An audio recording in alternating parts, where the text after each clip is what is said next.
Morning guys. I woke up late today and I don't have time to prepare my breakfast, so I only boiled 2 eggs and avocado plus Greek yogurt. Ito lang yung pinakamabilis na kainin. Kaya, let's eat. If I eat egg, I use the spoon. Kasi, kinukutsara ko siya. Kasi mahirap balatan. Init. Look. Kaahon lang niya sa ano.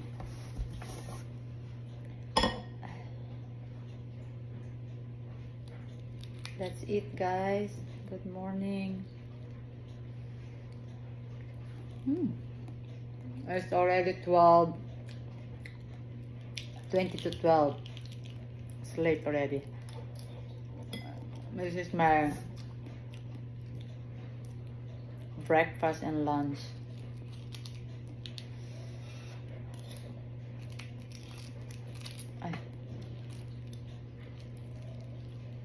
Masarap siyang kainin pag bagong luto.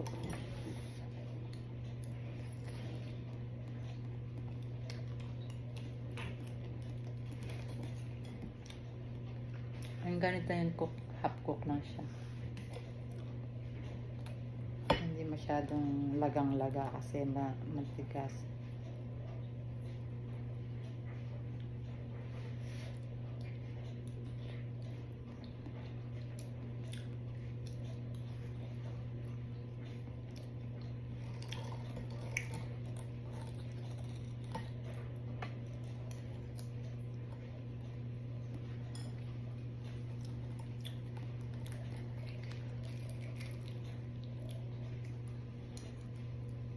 Usok pa siya.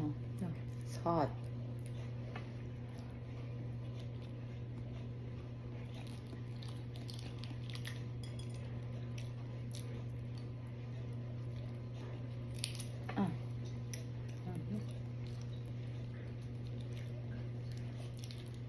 Pag naglaga kasi ako guys ng itlog, hindi ko siya binababad. After that, hindi ko siya binababad sa cold water. Kaya yung balat niya nakadikit. Kaya pag binalatan ko yung itlog, mas marami natatapon na puti kaysa sa nakakain ko. Kaya better na I use my spoon.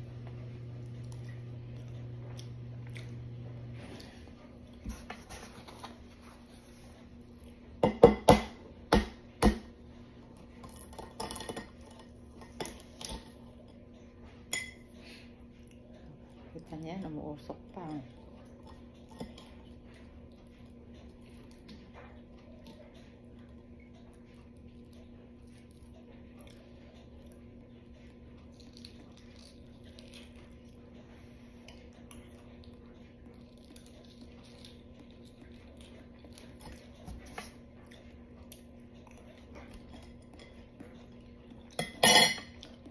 Ang gulo na buko.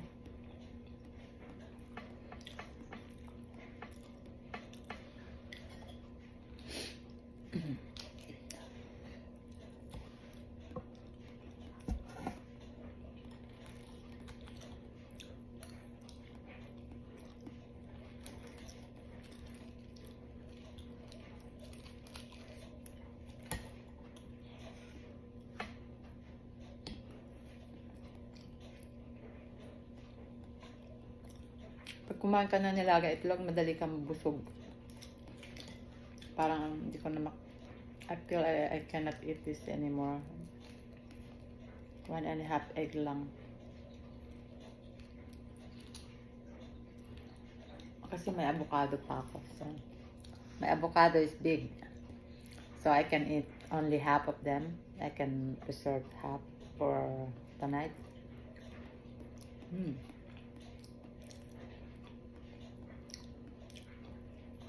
Thank you sa nagbigay ng avocado. Ang mahal ng avocado ngayon, guys. A bag of avocado is $9. It's just only 5 pieces avocado. Hindi ako bumili. So, yung friend ko nagbigay kahapon ng isa. Hintayin ko muna siya bumaba ang presyo. Pag masyadong mahal, guys, hindi ako bumibili ng pagkain. Unless na kailangan mo talaga. So, I can wait.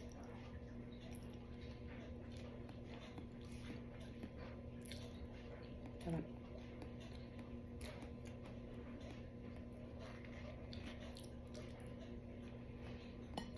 I can eat the rest later. No, I have yogurt.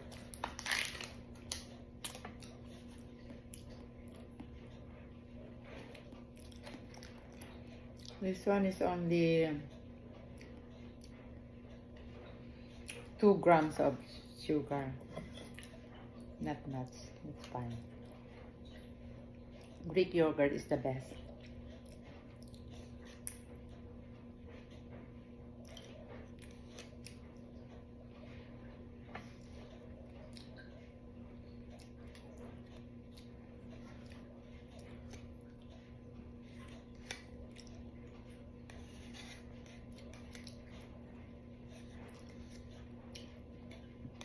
When you eat breakfast at home, you save some money because some people go out, eat breakfast or eat lunch, eat dinner. Me and my son, I'm always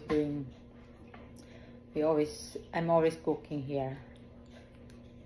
My son like the way I cook. He don't wanna eat in McDonald's or any fast food, no.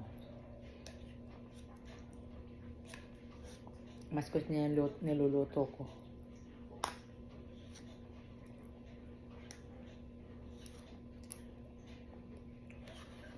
Makakain lang kami sa labas, sa restaurant pag may nag-aya or may mga okasyon.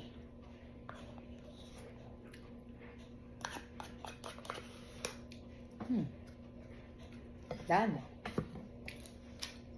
Solved na ang breakfast and lunch. Have a good day, guys. Enjoy your day and enjoy the good weather today. It's warm today. Bye.